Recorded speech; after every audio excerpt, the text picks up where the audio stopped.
국무회의를 주재한 이재명 대통령이 6대 핵심 개혁 추진 의지를 재차 강조했습니다. 6대 개혁을 바탕으로 내년을 국가 대도약의 출발점으로 삼겠다고 밝혔습니다. 다만 이해관계가 충돌하는 개혁에는 저항과 갈등이 불가피하다면서 이를 이겨내야 변화를 가져올 수 있다고 설명했습니다. 개혁이란 본래의 뜻이 가죽을 벗긴다라는 거라고 합니다. 아프다는 거죠. 그걸 이겨내야 변화가 있죠. 그게 저는 개혁이라고 생각합니다. 그런 걸 하지 않으면 대체 뭘 할 수 있겠습니까? 그러면서 국회 갈등에 대해 언급했습니다. 이 대통령은 입법 과정에서 견해 차이로 부딪히는 부분이 있는 것 같다면서 국민적인 상식과 원칙을 바탕으로 처리해야 할 거라고 말했습니다. 국민의 삶을 개선하는 사안들에 대해선 국회가 초당적인 목소리를 내야 한다고 당부했습니다. 국민의 행복과 국가 대도약을 향한 길에 국회와 정부 모두는 동반자입니다. 그리고 언제나 잊지 말아야 될 것은 이 나라는 소수 권력자들의 것이 아니라 국민의 것이라는 사실입니다. 이어 11일부터 시작되는 정부와 산하기관의 업무보고 일정을 소개하며 이를 국민의 생중계로 전하겠다고 알렸습니다. 국민 앞에 국정 현황과 청사진을 투명하게 제시한다는 마음가짐으로 업무보고를 잘 준비해 주시기 바랍니다. 대통령한테 보고하는 게 아니라 국민에게 보고한다 이런 생각이 필요하겠습니다. 이 대통령은 이를 통해 민생경제 회복과 국가 정상화의 속도를 내야 한다며 철저한 준비를 주문했습니다. 올해 11월까지 K푸드 수출액은 103억 달러를 넘어서면서 지난해 같은 기간보다 7%나 증가했습니다. 상승세를 이어가면서 올해 최대 수출 실적을 목전에 두고 있습니다. 이재명 대통령은 국무회의에서 한국 문화에 대한 호감도가 수출 증대로 이어지고 있다며 K푸드에 대한 세계 각지의 수요가 증가 추세라고 밝혔습니다. 그러면서 전략 수출 산업으로 성장할 수 있도록 지원해야 한다고 강조했습니다. K푸드가 내수를 넘어서 전략 수출 산업으로 지속 성장할 수 있도록 정부가 K푸드의 비상을 든든하게 돕겠습니다. 관계부처는 해외 마케팅, 물류 지원, 관광 연계 상품 개발, 지식재산권 보호 강화 같은 종합 지원 방안을 마련하면 좋겠습니다. 관세청은 즉각 K푸드 수출기업 간담회를 열고 지원책을 논의했습니다. 먼저 수출기업의 편의를 대폭 높일 예정입니다. 세계 관세기구가 정한 국제통일상품 분류체계인 품목코드를 김치, 라면 등에도 신설해 식품 수출 시 불필요한 국제 분쟁을 줄인다는 방침입니다. 또 원산지 간편 인정 대상 품목을 넓혀 원산지 증명서 발급 절차를 간소화할 예정입니다. 유관기관 등을 통해 식품 수출에 필요한 관세 무역 정보를 신속히 공유해 해외 관세 정책 변화에도 선제적으로 대응하기로 했습니다. K푸드 브랜드 가치가 훼손되지 않도록 원산지 표시 단속도 강화합니다. 이를 통해 국산으로 둔갑한 김치 등 식품의 불법 수입과 유통을 차단할 예정입니다. 이재명 대통령이 국무회의에서 쿠팡 개인정보 유출 사태를 언급하며 과태료 조치를 현실화할 필요가 있다고 말했습니다. 강유정 대통령실 대변인은 이 대통령이 경제제재를 통한 처벌을 현실화하기 위해 강제 조사권을 주는 방안을 검토하라 지시했다고 밝혔습니다. 이 대통령은 형법체계의 사회적 비용이 지나치게 많이 든다면서 국무회의에 참석한 주병기 공정거래위원장에게 강제조사 권한 여부와 현실성 등을 자세히 물었습니다. 또 쿠팡을 예시로 들어 회원 탈퇴 절차가 간단한지를 점검하기도 했습니다. 오늘 오전 중국과 러시아 군용기 여러 대가 동해와 남해 방공식별구역 카디지에 진입했던 것으로 확인됐습니다. 합동참모본부는 오늘 오전 10시쯤 러시아 군용기 7대와 중국 군용기 2대가 동해와 남해 카디지에 순차적으로 진입한 후 이탈했으며 영공 침범은 없었다고 밝혔습니다. 이어 우리 군은 중국과 러시아 군용기가 카디지에 진입하기 이전부터 식별했으며 공군 전투기를 투입해 우발 상황에 대비한 전술 조치를 실시했다고 설명했습니다. 국가 데이터처가 발표한 올해 2분기 인구 감소 지역의 월 평균 생활인구는 약 3,127만 명으로 나타났습니다. 이 가운데 체류 인구는 약 2,651만 명으로 등록 인구의 5.5배 수준입니다. 특히 5월은 전년 같은 달보다 116만 명 증가했고 4월과 6월은 각각 246만 명, 127만 명 감소했습니다. 체류 인구의 특성을 보면 평균 체류 일수는 약 3.2일, 체류 시간은 11.6시간으로 나타났습니다. 평균 숙박 일수는 약 3.7일로 조사됐습니다. 다른 시도 거주자의 비중은 약 68.5%였으며 강원의 경우 다른 시도 거주자 비중이 가장 높았습니다. 체류 유형을 보면 단기 숙박형은 여성이 많았고 30대 이하 비중이 높은 것으로 조사됐습니다. 통근, 통학형은 남성과 30에서 50대가 중심을 이뤘습니다. 장기 실거주형은 남성과 30세 미만 비중이 상대적으로 많은 것으로 조사됐습니다. 소비 특성도 지역별 차이를 보였습니다. 인구 감소 지역 전체에서 체류 인구의 카드 소비 비중은 등록 인구 대비 35% 이상이며 광역 지역은 51%를 넘었습니다. 지역별로는 강원과 충북, 전북 등이 체류 인구 소비 비중이 높게 나타났습니다. 1인당 평균 카드 사용 금액은 12만 원으로 연령이 높을수록 사용 금액이 늘어나는 경향을 보였습니다.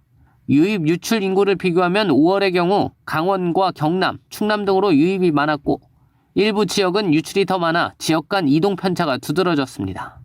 한편 외국인의 체류 인구 배수는 약 2.7배, 체류 일수는 약 4.4일로 내국인에 비해 이동은 적고 오래 머무는 것으로 나타났습니다.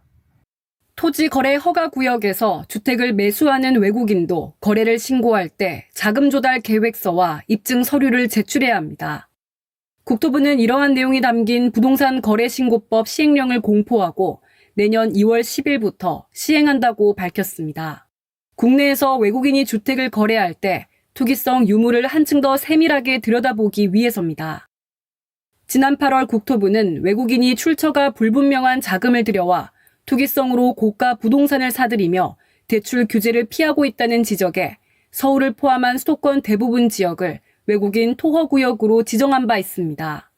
새로운 시행령에 따라 해외 차입금이나 예금 조달액, 해외 금융기관명 등 해외 자금 조달 내역과 보증금 승계 여부, 사업 목적 대출 등 국내 자금 조달 명세를 구체적으로 적도록 했습니다. 제출 양식에 자금의 원천을 명시하도록 할 계획입니다. 일단은 이제 그걸 통해서 저희가 거래 내용에 대해서 예를 들면 연령이라든지 이런 것도 함께 보면서 자금 조달 내역이 확실한 근거가 없는 경우 국세청이라든지 FIU 여기와 협력해서 저희가 좀 조치를 취할 생각이고요. 이와 함께 부동산 매수인이 외국인이면 체류 자격과 주소, 183일 이상 거주 여부를 거래 신고 내용에 포함하도록 했습니다. 이를 통해 무자격 임대업과 탈세 등 불법 행위를 사전에 막고 위탁 관리인 신고의 적정성도 제때 검토할 방침입니다. 국토부는 거래 당사자나 공인중개사의 편의를 위해 부동산 거래 신고 시스템과 전자계약 시스템 개선에도 나섭니다. 개정안 시행과 동시에 인터넷으로도 신고할 수 있도록 시스템 구축을 완료할 예정입니다. 한편 외국인 토지거래 허가구역 지정 이후 최근 석 달간 수도권 지역의 외국인 주택거래가 지난해와 비교해 40% 줄었고 위탁 관리인 지정 거래는 98% 감소한 것으로 나타났습니다. 혼자 사는 노인 A씨의 한 달 실제 소득은 67만 원. 하지만 연락을 끊고 사는 아들 부부의 소득이 간주돼 그동안 의료급여 대상에서 제외되었습니다. 앞으로는 A씨의 소득만 반영돼 의료급여를 받을 수 있게 됩니다. 내년 1월부터 의료급여 부양비 제도가 폐지되기 때문입니다. 제도 도입 후 26년 만입니다. 의료급여는 정부가 중위소득 40% 이하 저소득층에게 의료비를 지원해주는 제도입니다. 정부는 중앙의료급여심의위원회에서 이 같은 개선 방안을 확정해 발표했습니다. 실제로는 가족의 지원을 받고 있지 못해도 가족에게 가상의 소득을 지원받는다고 가정하고 수급자의 소득에 이를 반영하는 제도인데요. 가상의 소득으로 수급 자격에서 탈락하는 사례가 없어지면서 의료급여 대상자가 확대될 것으로 기대됩니다. 의료급여 부양비가 폐지되면 어림잡아 최소 5,000명 이상이 수급 혜택을 받게 될 걸로 보입니다. 부양비 제도는 지난 2000년 국민기초생활보장법이 제정되면서 도입됐는데 실제로 돈 한 푼 지원받지 못하면서도 부양의무자 소득이 있다는 이유로 수급 대상에서 제외되며 제도가 현실과 동떨어져 있다는 비판이 끊이질 않았습니다. 의료급여 수급자의 과다 외래 이용을 관리하기 위해 본인 부담 차등제도 시행됩니다. 연간 외래진료 이용 횟수가 365회를 초과하면 그 다음 외래진료분부터 본인 부담률 30%를 적용하는 겁니다. 다만 산정특례 등록자나 중증장애인, 임산부 등은 적용 대상에서 제외됩니다. 이와 함께 정부는 의료급여 수급자들의 정신과 외래진료 상담료 지원 횟수를 늘리고 급성기 정신질환자의 초기 집중치료를 위한 수가도 인상한다는 방침입니다. 전통시장과 소상공인을 위한 대표 지원 수단, 온누리 상품권 체계가 대폭 정비됩니다.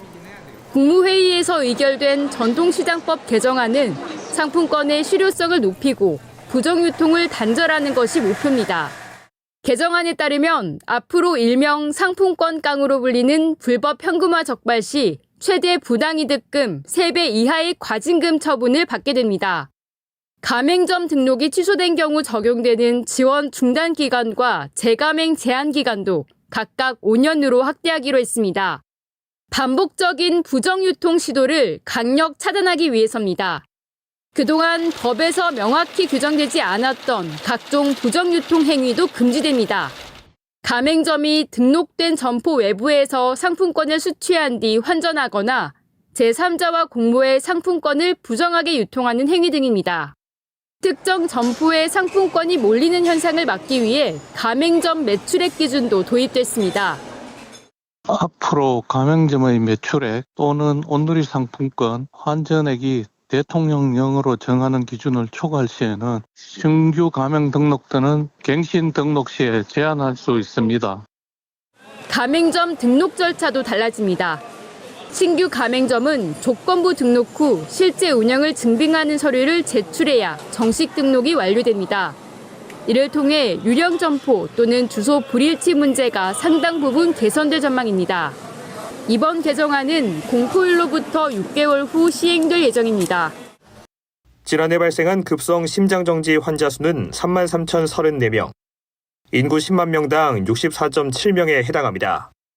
생존율은 9.2%, 뇌기능 회복률은 6.3%로 전년 대비 각각 0.6%포인트와 0.7%포인트 늘었습니다. 조사 시작 이후 가장 높은 수치입니다. 질병청은 생존율과 회복률 상승 이후로 목격자인 일반인의 심폐소생술 시행 사례 증가를 꼽았습니다. 지난해 일반인이 심폐소생술을 시행한 사례는 30.3%로 전년에 이어 시행률 30%를 넘겼습니다. 심폐소생술 효과도 확인됐습니다. 병원 도착 전 일반인 심폐소생술이 시행된 경우 생존율은 14.4%, 미시행된 경우는 6.1%로 나타났습니다. 시행 시 생존율이 2.4배 높은 겁니다. 급성 심장정지 환자를 목격하셨을 경우에는 빠르게 119에 신고해 주시고요. 심폐소생술과 심장 제세 동기를 이용해서 빠르게 신속하게 대응을 해 주시는 게 환자를 살릴 수 있는 가장 좋은 방법입니다. 한편 질병청은 대한심폐소생협회와 함께 개정된 심폐소생술 가이드라인을 발표했습니다. 개정 가이드라인에는 기본 소생술에서 가슴 압박 시행 시 구조자의 편한 손이 아래로 향할 것을 제한하는 내용이 담겼습니다. 익수에 의한 심장정지의 경우 가슴 압박이 아닌 인공호흡부터 시작할 것을 권고하는 내용도 포함됐습니다. 질병청은 가이드라인 등을 통해 심장정지 환자 목격 시 초기 대응의 중요성을 다시 한번 알리고 일반인 심폐소생술 시행률과 환자 생존율 향상에 기여할 수 있도록 적극적으로 홍보에 나설 계획입니다. 소비기한이 찍힌 종이 뭉치가 바닥에 널브러져 있습니다. A사가 수입해 보관하던 코코아 가공품의 소비기한인데 2024년이라는 글자가 선명합니다. 제품에 소비기한이 찍혀 있어야 할 자리는 텅 비어 있습니다. 식품의약품안전처는 소비기한이 지난 원료를 사용해 식품을 제조 판매한 A사 임직원을 적발해 검찰에 송치했다고 밝혔습니다.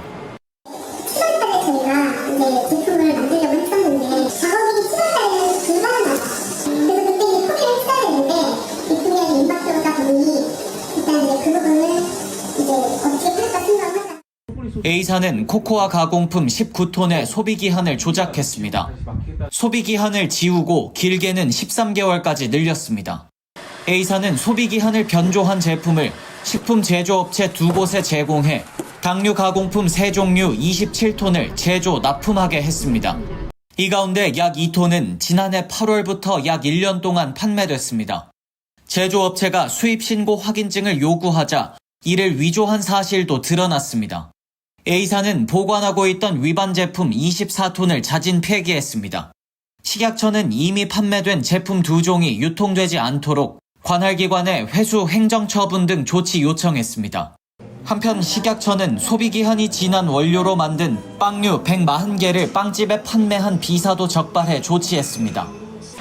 겨울철 필수품이 된 구스다운 패딩 의류. 진짜 거위털을 사용했는지 또 솜털 함량은 얼마나 되는지가 제품 품질을 결정합니다. 한국소비자원이 이용자가 많은 온라인 플랫폼에서 판매 중인 거위털 패딩 24개 제품을 시험해봤더니 일부 제품은 사실상 오리털 제품으로 확인됐습니다. 구스다운으로 표시한 제품은 충전재로 사용한 조류의 털 중 거위털의 비율이 80% 이상이어야지만 이번 시험 결과 24개 제품 중 7개 제품이 거위털 함량이 부적합하거나 온라인 상품 정보에 문제가 있는 것으로 나타났습니다. 거위털 함량이 미달인 제품은 레미와 라벨르핏, 히플리, 클릭앤퍼니, 프롬유즈사의 5개 제품으로 거위털 비율이 가장 낮은 제품은 6.6%, 가장 높은 제품은 57.1%에 불과했습니다. 벨리아와 제나흐레사 제품은 거위털 비율이 한 자릿수에 그치는 오리털 제품인데도 온라인에는 거위털 제품으로 표시해 판매하고 있었습니다. 해당 7개 업체는 제품 정보를 수정하거나 판매를 중지했고 소비자의 교환 환불 조치할 계획임을 밝혔다고 소비자원은 전했습니다. 또 이들 제품이 판매되고 있는 플랫폼 업체 W컨셉과 무신사, 에이블리, 지그재그는 상품 모니터링 강화에 나서겠다고 밝혔습니다. 일정 무게의 솜털이 차지하는 높이인 충전성과 위생성, 안전성은 시험 제품 모두가 기준에 적합한 것으로 나타났습니다. 소비자원은 다운 제품 구매 시 내부 충전재를 직접 확인하기 어려운 만큼 상품 정보를 잘 확인할 것을 강조했습니다. 또 온라인상 정보가 부정확한 경우도 있어 구매한 제품의 표시 사항을 꼭 확인하고 관련 불만이나 피해 발생 시 1372번으로 상담받을 수 있다고 안내했습니다. 지난 2023년 한국지방세연구원에 입사한 A씨. 담당 부장에게서 폭언과 욕설을 듣고 연구원에 평가 조작을 제보해 업무에서 배제되기도 했습니다. 그는 사측과 노동청에 직장 내 괴롭힘 신고를 했지만 지난 9월 결국 극단적 선택을 했습니다. 내부 비리를 보고했다고 해서 본보기처럼 불이익을 줘버리게 되면은 이거는 다른 분들로 하여금 그 사람을 본인들도 같이 동료들도 그 사람을 배제하고 쉽게 말해서 괴롭힘을 만들기 딱 좋은 상황이거든요. 고인의 신고 내용과 관련해 고용노동부가 지방세연구원에 대한 특별 근로감독에 착수했습니다. 사측 자체 조사에서 인정되지 못한 행위 대부분이 노동부의 재조사 결과 괴롭힘으로 인정됐습니다. 사용자인 행위자에게는 500만 원의 과태료가 부과됐습니다. 직접 가해자인 동료 5명에게는 징계와 전보 등 인사조치를 지시했고 미이행 시 과태료를 추가로 부과할 예정입니다. 이번 사건과 별개로 노동관계법 위반 사항 8건도 적발됐습니다. 연구원이 각종 수당을 적게 지급하거나 임금을 체불해 이와 관련한 법 위반 사항 4건을 형사 입건했습니다. 출산휴가 과소 부여 등 3건에 대해서는 2,500만 원의 과태료를 부과했습니다. 이번 감독 이후 연구원장은 사임한 것으로 전해졌습니다. 노동부는 비슷한 사례가 재발하지 않도록 연구원에 조직문화 개선 계획을 제출하도록 했습니다. 김민석 국무총리는 재외국민 보호를 위해 선제적으로 위험 요인을 평가하고 유사시 대응 계획을 사전에 미리 마련해 줄 것을 관계부처에 지시했습니다. 김 총리는 재외국민 보호 점검회의를 주재한 자리에서 안전에는 특별히 국경이 없는 상황이라며 이같이 주문했습니다. 아울러 재외국민 안전 문제는 관계부처 협력이 중요하다면서 사전에 상황 협조 체계를 미리 점검할 것도 당부했습니다. 우리나라 최초의 정지 궤도 복합 인공위성인 천리안 위성 1호가 총 16년의 임무를 성공적으로 마치고 내년 4월부터 공식 폐기 단계에 돌입합니다. 우주항공청은 제2회 천리안 위성 운영위원회에서 천리안 위성 1호의 임무 종료 폐기에 관한 안건을 심의 의결했다고 밝혔습니다. 2010년 6월 발사된 천리안 위성 1호는 시험용 통신 중계, 기상과 해양 관측 등의 임무를 수행해 왔습니다. 그동안 실손보험 누수 논란이 끊이지 않았던 도수치료가 건강보험체계 안으로 들어오게 됐습니다. 보건복지부는 오늘 비급여 관리 정책 협의체를 열고 도수치료와 방사선 온열치료, 경피적 경막 외강 신경선형술 등 3개 항목을 관리급여 대상으로 지정했습니다. 이들 항목은 앞으로 건강보험 적용을 받게 되며 구체적인 가격과 급여 기준은 건강보험정책심의위원회 의결을 거쳐 최종 확정됩니다.